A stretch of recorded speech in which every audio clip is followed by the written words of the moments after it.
Iran ಕ್ಷಿಪಣಿ ದಾಳಿಗೆ ಜೆರುಸಲೆಂ ನಗರದ ಮೇಲೆ ಇರಾನ್ ಕ್ಷಿಪಣಿ ದಾಳಿಯನ್ನ ಮಾಡಿದೆ. ಇರಾನ್ ದೇಶದ ಕ್ಷಿಪಣಿಯನ್ನ ಹೊಡೆದುರುಳಿಸಿದ ಇಸ್ರೇಲ್ ರಾಜಧಾನಿ ಜೆರುಸಲೆಂ ಮೇಲೆ ಇರಾನ್ನ ಕ್ಷಿಪಣಿ ಹಾರಾಟವನ್ನು ಮಾಡಿದೆ. ಆಗಸದಲ್ಲೇ ಇರಾನ್ನ ಕ್ಷಿಪಣಿಯನ್ನ ಹೊಡೆದುರುಳಿಸುವಂತಹ ಕೆಲಸವನ್ನ ಇಸ್ರೇಲ್ ಮಾಡಿದೆ.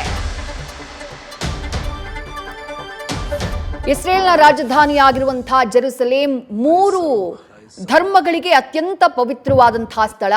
ಯಹೂದಿಗಳು ಕೂಡ ಜೆರುಸಲೆಂನ ಪವಿತ್ರ ನಗರ ಅಥವಾ ಪವಿತ್ರ ಜಾಗ ಅಂತ ನಂಬ್ತಾರೆ.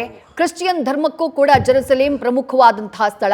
ಜೊತೆಗೆ ಇಸ್ಲಾಂ ಧರ್ಮವೂ ಕೂಡ ಈ ನಗರವನ್ನ ಮೆಕ್ಕಾ ಮದೀನದ ಬಳಿಕ 3ನೇ ಪವಿತ್ರ ಸ್ಥಳ ಅಂತ ಹೇಳಿ ನಂಬುತ್ತೆ. ಅಂದ್ರೆ ಆಧ್ಯಾತ್ಮಿಕ ಐತಿಹಾಸಿಕವಾಗಿ ಸಾಕಷ್ಟು ಪ್ರಾಮುಖ್ಯತೆಯನ್ನ ಪಡೆದಂತಹ ನಗರ ಈ ಜೆರುಸಲೆಂ, ಇಸ್ರೇಲ್ನ ರಾಜಧಾನಿ. ಆ ರಾಜಧಾನಿಯನ್ನೇ ಗುರಿಯಾಗಿಸಿ ಇರಾನ್ ದಾಳಿಗೆ ಮುಂದಾಗಿದೆ. ದಾಳಿ ಮಾಡಿದಂತಹ ಸಂದರ್ಭದಲ್ಲಿ ಇರಾನ್ನ ಕ್ಷಿಪಣಿಯನ್ನ ಆಗಸದಲ್ಲೇ ಹೊಡೆದುರುಳಿಸುವಂತಹ ಕೆಲಸವನ್ನ ಇಸ್ರೇಲ್ ಮಾಡಿದೆ. ಯಹೂದಿಗಳ ಪ್ರಾಚೀನ ದೇವಾಲಯಗಳು ಈ ಜೆರುಸಲೆಂನಲ್ಲಿವೆ. ಜೊತೆಗೆ ಯೇಸುವನ್ನ ಶಿಲುಬೆಗೇರಿಸಿದ್ದು ಇಲ್ಲೇ, ಆತನ ಪುನರುತ್ಥಾನ ಆದ ಜಾಗ ಇದು ಅನ್ನುವಂತಹ ಒಂದು ನಂಬಿಕೆ ಇದೆ.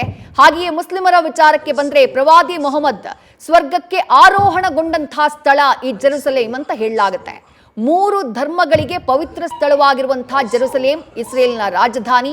ಇವತ್ತು ಅದೇ ರಾಜಧಾನಿಯನ್ನ, ಅದೇ ಧಾರ್ಮಿಕ ಸ್ಥಳವನ್ನ ಗುರಿಯಾಗಿಸಿ ಇರಾನ್ ದಾಳಿಯನ್ನ ಮಾಡಿದೆ. ಆದರೆ ಅವರ ಮಿಸೈಲ್ ಜೆರುಸಲೆಂಗೆ ಬಂದು ಬೀಳೋದಕ್ಕೂ ಮೊದಲೇ ಇಸ್ರೇಲ್ ಅದನ್ನ ಆಗಸದಲ್ಲೇ ಹೊಡೆದುರುಳಿಸುವಂತಹ ಕೆಲಸವನ್ನ ಮಾಡಿದೆ. ನ್ಯೂಸ್ ಫಸ್ಟ್, ನಿರ್ಭೀತಿಯಿಂದ ನಿಮ್ಮ ಪರವಾಗಿ.